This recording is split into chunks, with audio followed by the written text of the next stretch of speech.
On s'éloigne un peu des nouvelles formations qui vous sont proposées, puisqu'on va vous parler de stage aujourd'hui, mais surtout d'un stage très original avec une jeune fille non moins originale que je vous présente, qui s'appelle Bertille Dubois. Bonjour. Bonjour. Je parle de stage parce que vous êtes étudiante. C'est ça. Où? Étudiante en soins infirmiers au Mans. À l'IFSI? C'est ça, IFSI du CH. Et vous êtes en quelle année? En 3e année actuellement. Et alors, si vous êtes là aujourd'hui, c'est parce que, effectivement, vous avez décidé de faire un stage. C'est ça. Ce stage n'a pas été simple à organiser, puisque vous avez décidé de le faire où? En Corée du Sud. Et alors là, c'est compliqué d'organiser un stage en Corée du C'est Sud. ça, ça ne se fait pas habituellement, donc c'est compliqué à organiser et à mettre en place. Stage obligatoire de combien de semaines?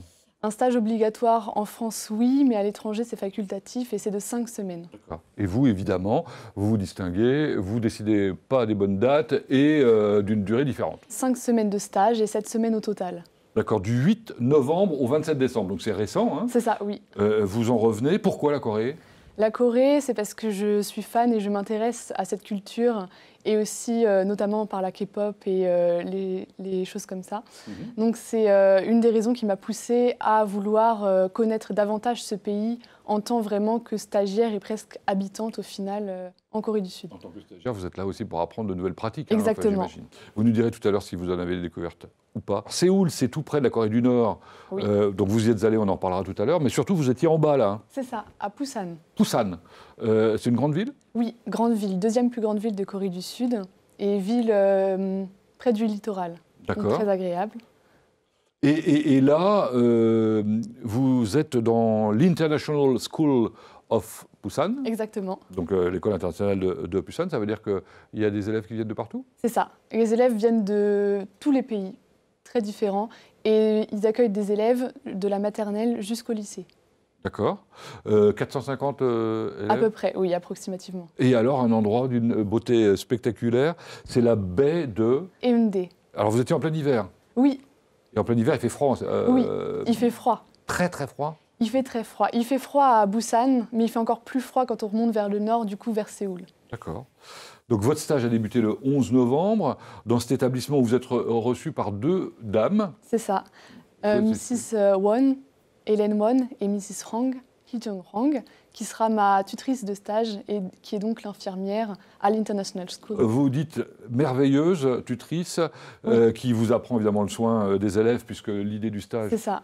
C'est de l'accompagner elle. Ouais, une première découverte du milieu un peu des enfants, en fait, puisque je n'avais jamais fait de stage auprès d'une population jeune, et qui va donc aussi, pas seulement m'apprendre le côté infirmier, mais aussi me faire découvrir l'authentique Corée du Sud. Alors les chemins de promenade, les restaurants, l'âme de la Corée. Exactement.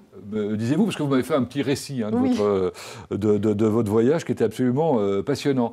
D'ailleurs, passion, on peut dire que vous avez une passion pour la Corée. Déjà, a priori, vous y étiez déjà allé une première fois. Hein. Oui, c'est ça. J'y étais déjà allé une première fois. Maman, vous avez fait un voyage pour vos 18 ans? Exactement, pour mes 18 ans en 2023, du coup, où j'avais pu déjà découvrir pendant à peu près 10 jours la Corée du Sud.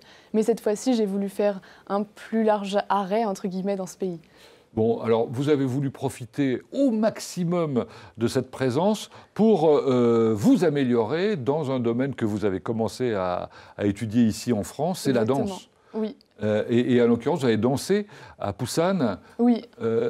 Pendant toute la durée de votre séjour? Oui, c'est ça. Je prenais des cours en fait dans un studio vraiment exclusivement coréen, 2 fois par semaine pendant 5 semaines. Où personne ne parle français évidemment, oui. mais anglais non. Anglais non. Incroyable ça quand même. On pense que les Coréens parlent tous anglais, non? Oui, pas forcément. La majorité quand même vont parler anglais, mais dans ce studio, ils accueillaient en fait peu d'étrangers et donc du coup ils n'ont pas développé ce côté international. Alors vous avez évidemment été longuement à Busan, mais vous en êtes sorti de temps en temps, 450 km de Séoul, c'est ça? Oui, c'est ça. Ouais. Où là vous êtes échappé pour faire d'autres expériences. Alors j'ai noté le color analysis, de quoi s'agit-il? La color analysis, c'est le fait de mettre des couleurs ou des papiers de couleur près de son visage et de déterminer lequel nous va le mieux, entre guillemets, pour après choisir les vêtements en fonction. Et alors votre couleur, vous, c'est quoi? Moi, ma couleur, c'est plus l'automne, tous les tons automnales en fait. D'où la tenue hanbok, c'est ça. Tenue traditionnelle que vous avez choisie. Oui, c'est ça. Et vous êtes en photo dans un palais coréen. Exactement.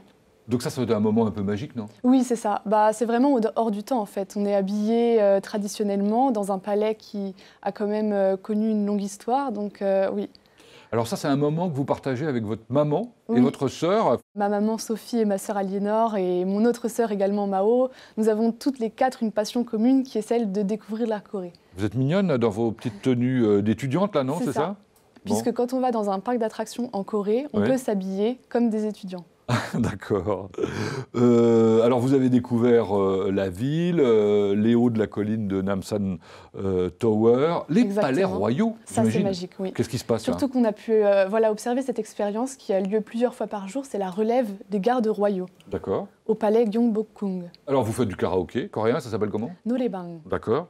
De l'arcade de PC, c'est quoi? C'est oui, c'est ça. Ça va être en fait des ordinateurs dans une grande salle qui ont une connexion Internet assez élevée pour faire des jeux vidéo ou pour notamment acheter des places de concert. Et là, de qui? Quel concert? Voilà, le concert de Stray Kids qui se déroulera en juillet à Paris. Fan absolu. Ah, fan absolu. Ils sont ce qu'on appelle un groupe de K-pop, donc Korean Pop. Donc de la pop coréenne. D'accord. Vous avez visité la jolie petite île de Nami. Nami Island, oui. Hein, accessible par une tyrolienne. En tyrolienne. Exactement. On a peur ou pas? On peut avoir peur en haut de la tour donc, qui mène à la tyrolienne, mais une fois lancé, le paysage est tellement spectaculaire que la peur s'enlève et laisse place à l'émerveillement. Bon, vous avez visité d'autres villes, alors je suis incapable de prononcer Gyeongju. Oui, à 30 minutes de Busan. C'est ça. Magnifique ville, patrimoine historique assez reconnu. D'accord. Vous avez bien sûr profité de la gastronomie coréenne. C'est ça, oui. La gastronomie coréenne, elle va être un petit peu plus spécifique que la nôtre. Quand on va manger avec des invités, par exemple, on va mettre tous les plats au milieu de la table pour piocher, entre guillemets. D'accord. Ça va pas forcément être un plat unique, mais plusieurs petits plats. Bah là, on voit qu'il y en a pas mal, oui. Oui, voilà, c'est ça. C'est un peu à l'espagnol, quoi. Enfin, c'est un peu... bon. Qu'est-ce que vous avez fait d'autre? Vous avez découvert les fêtes de Noël. Oui. C'est ça. À Séoul. J'ai passé pour la première fois Noël seule et c'était donc dans cette grande ville de Séoul qui est illuminée aux couleurs de Noël. Avec des images absolument extraordinaires là. Enfin, vous devez avoir des étoiles dans les yeux quand vous êtes au milieu de tout ça. Ouais. Des lanternes sur l'eau. Oui. Un studio de danse 1 million. 1 million. 1 million, oui, pardon. En anglais, vous avez raison. Et puis alors. Et puis alors, le Pop Store. Le Pop-up Store, oui. Le Pop-up Store, donc le magasin éphémère. Oui, c'est ça. Pour votre groupe. Exactement, j'ai eu la chance en fait d'assister entre guillemets à l'ouverture et de pouvoir visiter ce pop-up store donc, où il y a des installations faites et où on peut également faire des achats du nouvel album, donc du coup Hop qui était sorti à ce moment-là. Et puis c'était presque déjà l'heure de se quitter, donc difficile à Busan d'abord, j'imagine, de partir. Très dur de laisser toutes les personnes qu'on a rencontrées. Et les 15 derniers jours, vous les avez fait à Séoul? À Séoul, oui, exactement. Dans des appartements différents? Oui, c'est ça. Une vue? C'est celle-là?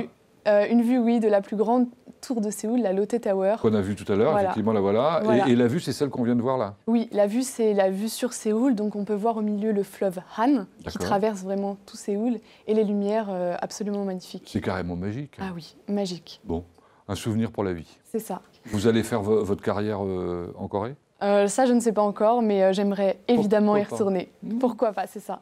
Bertie Dubois, merci d'être venu nous conter cette très belle histoire. Un stage où en plus on a du plaisir pendant toute la durée de l'opération. C'est quand même assez génial.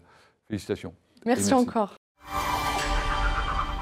Est-ce que vous le savez, nous avons la chance d'avoir au Mans pour la 2e année consécutive le Festival international du voyage à vélo organisé par Cyclo Camping International. 38e édition à laquelle vous allez pouvoir participer, être invité plus précisément. Ça se passe les 8 et 9 février, c'est au Palais des Congrès de la Culture. Et pour gagner, par tirage au sort bien évidemment, il vous suffit d'envoyer vos coordonnées, nom, prénom, peut-être téléphone si vous le voulez, à jeux au pluriel, jeux@lmtv.fr.